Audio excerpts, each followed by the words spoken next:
Welcome back, guys. TwoTenEast here with another breakdown video for Love featuring Marriage and Divorce. This week, I'll be talking about episodes 3 and 4. If you haven't been watching this show, definitely go check it out if you're looking for a soapy drama fix. You can find it on Netflix. 2 episodes being released every week on Saturday and Sunday, so feel free to go get caught up and come join in the discussion. Before I get started, I just want to give a huge shout out to the people that actually answered my questions in the last video. Leia, sorry if I'm mispronouncing your name, and Chelsea, you guys are the real MVPs. Thanks a lot. Also, a big shout out to all the new subscribers coming in lately. I see you, I acknowledge you, welcome to the channel, and please feel free to leave a comment and tell me where you're from. And with that being said, let's get into these episodes. So in this episode, we've got a whole lot more to work with in the Hye-ryung and Sa-hyun situation, and yet we're still left with a bunch of questions. One of the main recurring motifs in this series so far is age, or aging, or rather the desire not to look old or even seem old. This motif is very much connected to marriage, the roles of a husband and wife, although to be honest it seems to be mostly applied to wives. Hye-ryung is older than Sa-hyun, so the quote-unquote logical explanation by other characters, like her mother-in-law for instance, is that Sa-hyun must be seeing some younger woman because he is getting tired of being married to an older one. This also connects to another expectation of women, which is to be a good wife and have kids, make babies, preferably boys, and somehow still stay young. There's mention of these values throughout all of the first couple episodes from pretty much every character, and I just thought I'd mention it because it's becoming so correlated to these marriages and how characters think or rationalize things. Hye-ryung doesn't want kids, or at least not yet. We don't really know why, but regardless, this is used against her by her mother-in-law as she basically tells Hye-ryung, yeah, Sa-hyun cheated on you because you're old and you're not having kids. In other words, this is your fault for not fulfilling your role as a woman and as a wife. Meanwhile, it's Sa-hyun that's actually done the cheating, and as far as we know, is the only person that's cheated in that relationship. He's the one who has done the betraying, but this is waved off by his mother as, oh, boys will be boys. Which, of course, is totally a bullshit justification, and watching the mom basically espouse this patriarchal reasoning is pretty sad. That being said, we still do not know the whole story with this couple. It definitely seems that Sa-hyun was unhappy long before this, and I guess Hye-ryung might have mistreated him as well. It's possible. As of now, we don't know much. She does physically attack him during this episode, so that's not great. But if there's a history of this, again, we don't know yet. And this leads me to the end of the episode where she appears to fill a bowl of water and walk over and prepare to throw it on top of a sleeping Sa-hyun. At first I was kind of getting scared that she was gonna like boil the water and burn his face or something, but it's definitely just tap water, and even if it's hot, it wouldn't be that hot. Like, it wouldn't damage his face or actually burn him. She probably is just gonna throw cold water on him and wake him up, and I'm probably making too much of this, but the show did make it seem like a really dramatic moment with the music and the editing. Okay, then we have the whole thing with Dong-mi. It was so awkward and weird when Sa-hyun's dad recognizes Dong-mi at the golf club, and he just like walks over to her, gets really close up in her face, in her personal space. Now, I'm making fun of him, but again, we don't know the full story. Perhaps they have a history in which this would be justified, or at least explain why he's having such a weird, creepy reaction. So he invites them back for lunch, and then Dong-mi starts this routine with her husband, really trying to rub it in poor Sa-hyun's dad's face. And I'm not sure if she's flirting and trying to make him jealous, or she's doing it to be truly mean and sadistic and trying to make him feel like shit. Either way, that whole thing was super awkward and cringy, especially when Dong-mi feeds her husband food, and then Sa-hyun's mom tries to do the same with the dad, and yeah, it was just hard to watch.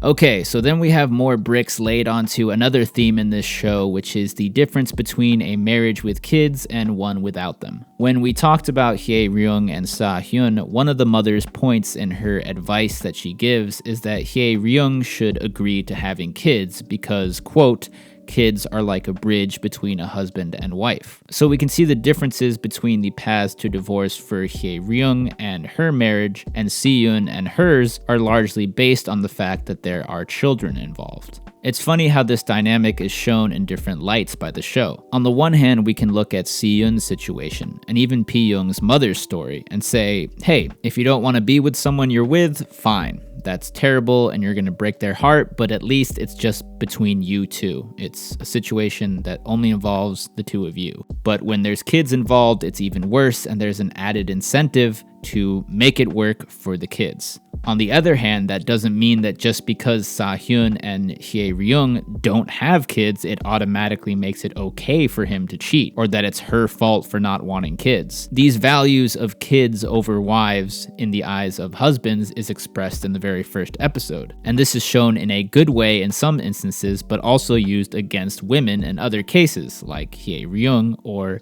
in Pi-young's mother's case, where she said, you can cheat on me but still be a dad to the kids and have their love? I don't think so, fuck that. And Pi-young judges her for that. Anyways, I really enjoyed the scene where Hyung-ji and Yu-ram sit down and talk with their father and beg him to stay. When Hyung-ji says, do you think you can buy a family? I was definitely rooting for her. I was definitely super impressed, and I love that she said that. She also hits him with, keep the promise you made on your wedding day. I mean, she was coming with some heat for sure. There's a sort of irony in this scene because while these kids are asking their dad to stay because they need their father to grow up and become adults, specifically we're talking about Yu-ram here, and be well adjusted and so on, the way they go about asking him and letting him know how they feel was incredibly mature beyond their years, in my opinion. I mean, I know Hyung-ji is actually 20, we find out in this episode, and by the way, holy shit, I thought she was like 15 or something, but there you go. They don't throw a tantrum and cry, they don't yell and scream at him, they don't act out in other ways, all very typical things we see in other movies or TV shows. Nope. Instead, they sit down and clearly and calmly state their feelings and their requests like adults. And it seems as if it might have worked, at least for now. Hye Ryun never comes out and says, okay, I'm staying.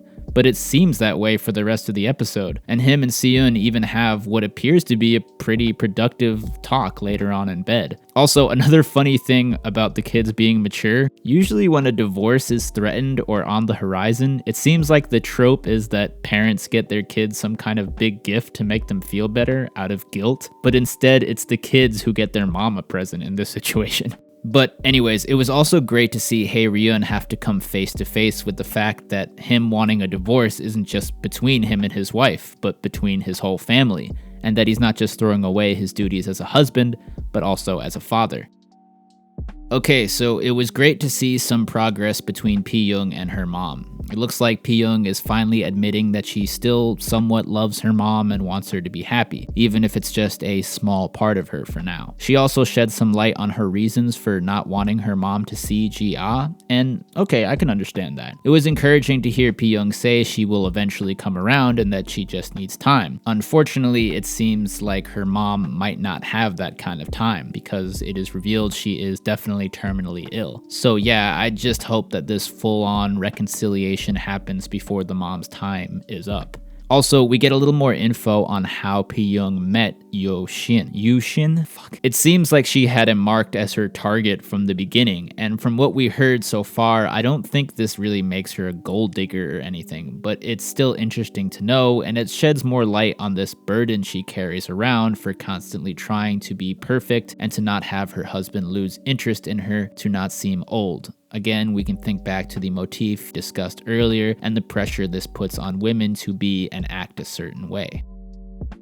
So, as was first brought up by June Vert in the comments last video, apologies if I mispronounced your name, it seems likely that the three mystery women that we saw and later saw meeting and getting together in episodes 1 and 2 and in this episode are the three mistresses, or the people that the three main husbands are having affairs with. Now, if we want to get super technical and give the ultimate benefit of the doubt, we could say we don't know 100% that Yu Xin is cheating. We know he was on the phone with someone and wanted to meet up, but the other person got sick, but we don't know if that person is a woman he's cheating with. We do know 100% about Sa-hyun, and it seems pretty clear with Hae Ryun. So if we accept the fact that all three of them are cheating, then these three mystery women, as I said in my reply to June Vert, are kind of the mirror to these three wives. We know that one of them is pregnant and lives in Non-hyun-dong and is in apartment 601. One of them was recently sick, remember the one who was on the phone with Yu Xin, and we know that whoever Hae Ryun was texting was named Lee Sun-bae, or Senior Lee. Credit to Leah for pointing that out to me, which suggests that this person is maybe older than Hae Ryun, or it could possibly just mean experience too, I guess. So what, if anything, can we connect to the three women we've seen? Well, first off, from the scenes we see of the other three women so far, I didn't see any signs of any of them seeming pregnant. As for being sick, Ga Bin was wearing a mask when she met A-mi and Sung-won, but we can't say for sure if that's because she was sick or maybe just didn't want to be recognized. Since Sung-won is the oldest, it seems more likely she'd fit the senior title than the other two, especially since Hae Ryun is fairly old himself. If we pair those two up, that leaves A-mi and Ga Bin. But right now, I really can't call it, and I'm not even 100% on Sung-won being the one that's with Hae Ryun. Basically, what it comes down to is we still don't have enough info, and I'm sure we'll know more in episode 4. Okay, lastly, let's get into my ultimate questions going into the next episode, which are, why are they ultimate? Why did I say that? Which are, 1. What was up with that doctor's visit Hae Ryun goes to? I tried to zoom in on the photo of the doctor's wife, and it didn't look like any of the three women we've seen. I thought maybe Hae Ryun was going there just to see the husband of the woman he wants to be with, but maybe it was nothing. No scene in this show seems to be pointless though, so it does make me wonder what that was about. 2. Ga Bin's upcoming performance. So Ga Bin is a musician, and she mentions in this episode that she has an upcoming performance. A-mi and Sung-won say they want to go to it, and it seems like this could be leading to a possible crossing of paths between these 6 women. What I mean is, I think it's possible that this performance might take place where Pi-young, Si-yoon, and Hae Ryun all work, and if A-mi and Sung-won both come to see Ga Bin perform, and it really does take place at the wives' workplace, then they could very possibly all be in the same room at once in the near future, perhaps without even knowing who the other 3 are. So that could potentially be very interesting, but I could be totally wrong too. 3.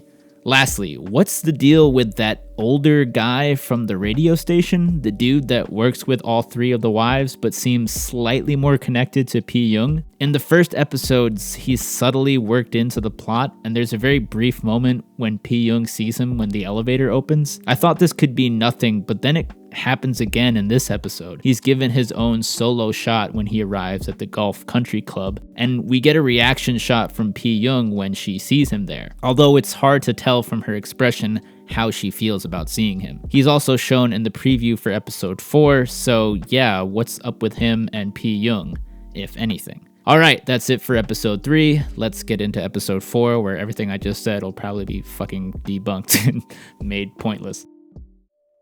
Okay, so episode 4. Whew, wow. So throughout most of this episode, I'd say like 95% of it, no, maybe even 97, 98%. I was thinking, okay, this is pretty chill, pretty laid back episode. We're jumping around a lot. We're getting a lot of weird, funny, random moments like Yu-ram dancing and Hyung-ji catching him dancing, and the classic trope of the sister finding the younger brother dancing, which was really funny. We're getting Sa-hyun's mom dancing to the radio. We're also blessed with another awkward, cringy sit-down meal scene with Dongmi and Yushin's father, and also Ha Ryun's parents as well. And that sequel delivers just as much as the original did. It was super hard to watch. Then there's also that like side story of Ji-ah singing and then getting paid, but then it's not cool that she did that. It was so random. I don't know why that got so much time in the episode, but maybe it's gonna foreshadow something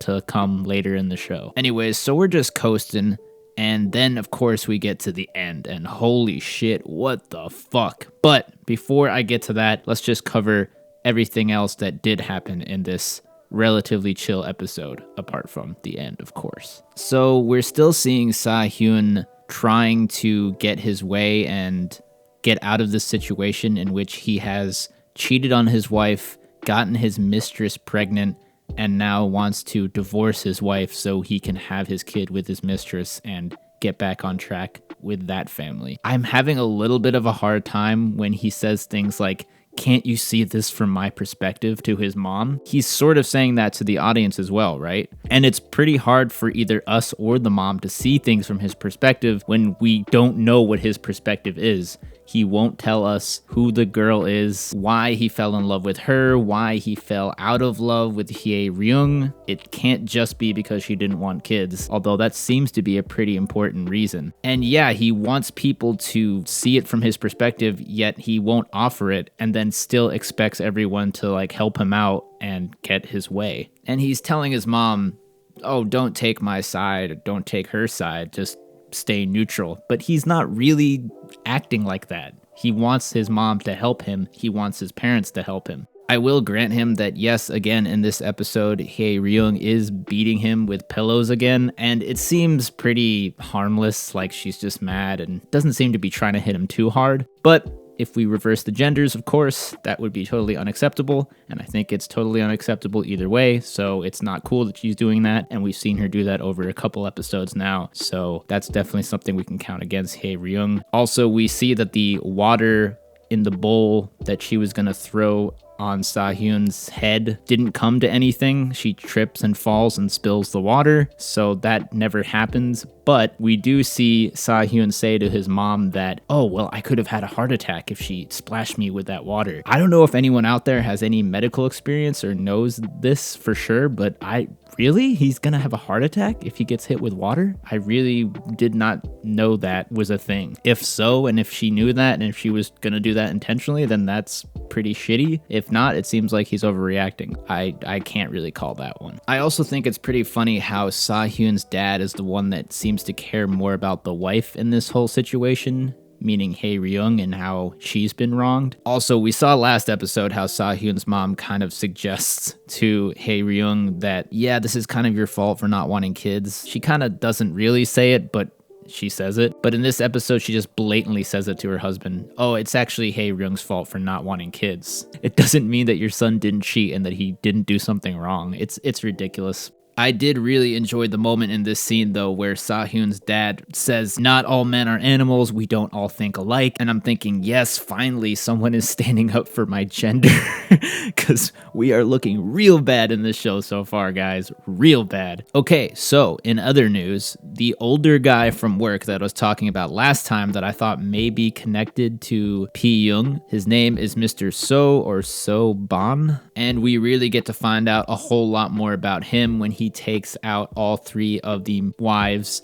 to a meal. And it turns out not only is this guy older and single, he's also a maverick. He's a rebel. He doesn't like hot meals. He doesn't believe in marriage or being tied to conventional concepts of happiness or ego. This guy is the antithesis to everything this show has been constructing thematically. He is dangerous, guys, and I'm interested to see how he's going to play a role in the show as it goes on. Looks like my theory of him being involved with Pi-young in some way is definitely not on the table anymore. Doesn't seem to be the case, but I'm glad that we have this character that seems to contrast everything else in the show right now. Okay, so then we get to the end of the episode, and we've got Dongmi and Yushin's dad going out. Looks like they're gonna have a nice little date. They're going to the movies, and then things just go fucking crazy. Yushin's dad has a heart attack right in the middle of the movie. He reaches out to Dongmi for help,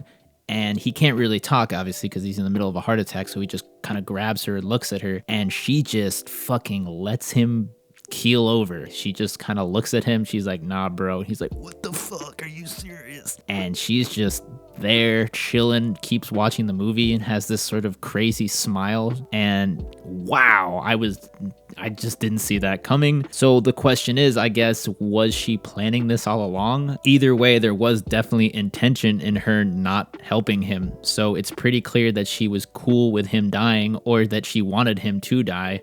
Which then begs the question, what is her ultimate goal? Did she just want him out of the way? Is she maybe going after Yu Shin, which is super fucking creepy, but we did kind of see that weirdness in the first couple episodes. Is that really her goal? I don't know, but that was super fucking crazy. And yeah, that look she has in her eyes when he's just like keeling over and she's just still watching the movie. Ugh, this is getting dark, guys. It's getting dark. What do you guys think about Dongmi? What is she up to? What's her plan? What's her intention? Let me know in the comments. I'd love to hear your theories about this and anything else in the show.